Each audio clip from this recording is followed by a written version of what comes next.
Hi, this is Jim Blasingame, the Small Business Advocate. And if you'll give me 3 minutes of your time, I'll help you have the maximum opportunity to be successful in your small business.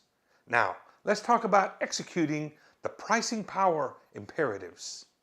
Small businesses are finding themselves between a rock and a hard place. The rock is inflation.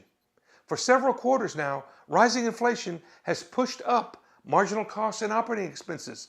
Some increases are dramatic, like hikes in raw material. Others are more subtle, like increases in copy paper, which aren't noticeable every month, but add up over the year. The mother of all price increases is petroleum.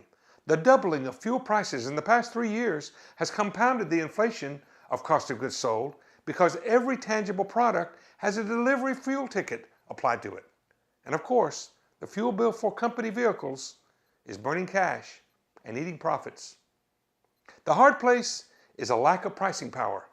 A business has pricing power if it can raise prices when needed or desired, most often employed to pass along cost increases. Having pricing power is a good thing for any business, but alas, as you will see, most small business owners don't have it, or at least not as much as they need. Recently, in our weekly online poll, we asked small business owners this question about inflation and pricing power.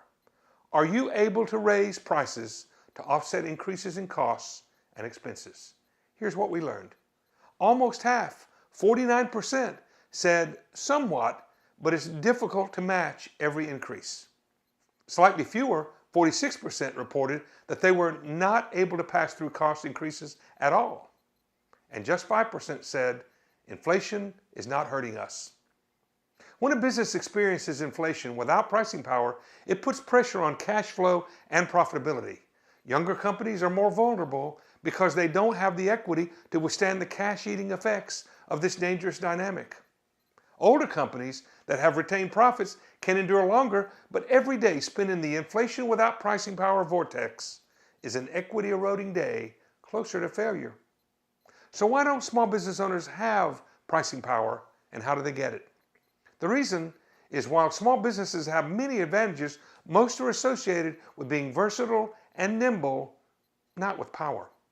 And the way to acquire at least some pricing power is to develop a strategy that includes the 3 pricing power imperatives: communicate, educate, and execute.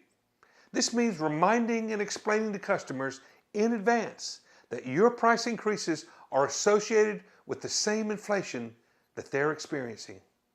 Write this on a rock. Small business pricing power requires discipline, planning, and courage. This is Jim Blasingame. I'll see you on the radio or on the internet at smallbusinessadvocate.com.